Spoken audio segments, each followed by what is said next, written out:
All right, so let's start with the big story that we're tracking on WION at this hour. Tensions between mainland China and Hong Kong have reached a new high, and Beijing is attempting what can only be described as unilaterally to impose a new set of security laws on Hong Kong that threaten to erode the city-state's autonomy. Now, the new bill has been tabled at the annual Congress in Beijing, and though the details at this point of time are still not out in the public domain, the legislation is expected to most likely ban dissent and what is described as sedition against mainland China. Now, the largely ceremonious Congress is expected to ratify this bill. Hong Kong's chief executive, Carrie Lam, has decided to back Beijing's new law. She has said that the new legislation will not affect Hong Kong's judicial independence. Now, the pro-China leader has said that Beijing's intention is actually only to tackle illegal activities that threaten national security. Now, the illegal activity being referred to here are the pro-democracy protests that broke out last year. Now, Article 23 of Hong Kong's constitution calls for anti-sedition laws, but they were never adopted by the city-state over fears of curbing freedom of expression. Now, back in the year 2003, when Hong Kong's government had tried to implement these laws, more than 1 million people had taken to the streets of Hong Kong to register their protests. Ultimately, the government was forced to shelve that controversial extradition bill. Now, the effort has now been revived by Beijing in response to the pro-democracy protests that have rocked Hong Kong last year. A repeat of 2003 could very well be on the cards all over again. Pro-democracy lawmaker Dennis Kwok said that this bill will signal the end of Hong Kong as we know it. Security has been beefed up in the city. Many activists have made online calls for protests against the new legislation. Residents are eagerly awaiting details as to how the law is now going to change their day-to-day life.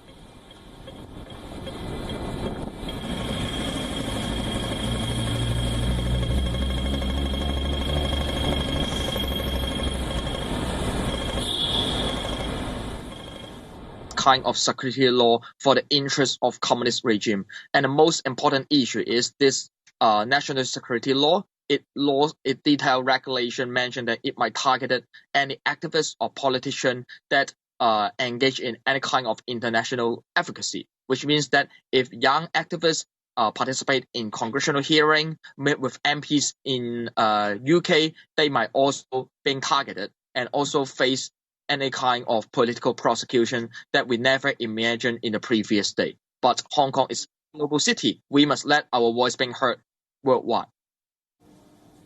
Now, the United States has announced its support for Hong Kong. The State Department has condemned the new law and has called it as highly destabilizing. Now, President Donald Trump has also warned of a strong response. Senators in the United States are planning to impose sanctions on Chinese entities that are tasked with enforcing China's new security law.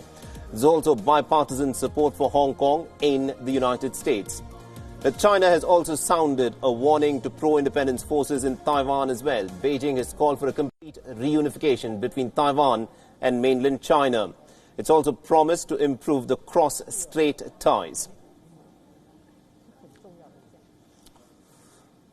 All right, now to give us more insights as to how all of this is, of course, being perceived within Hong Kong and what it means for the relationship between Hong Kong and China, we're joined by Laurel Chaw, who's a journalist who's joining us live right now.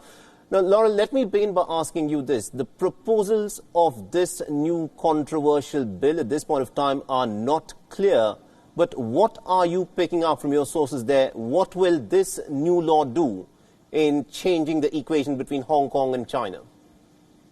Well, some of the text has been revealed today and has people very, very worried. One part of the proposed law in particular says that China now will actually implement security forces and agencies in Hong Kong in order to enforce the security laws, the national security laws. And that is making people very afraid that this means there'll be Chinese Communist Party style security agents operating openly and officially in Hong Kong. And as we know, and China has a history of human rights abuses, of detentions, of black jails. So it has people very, very worried. Now, we saw what happened last year, the time when that extradition bill was in fact introduced within Hong Kong. more than 1 million people, of course, took to the streets, and that, of course, became an ongoing kind of a protest movement for the larger autonomy of Hong Kong. China quite clearly expects some kind of a reaction from Hong Kong.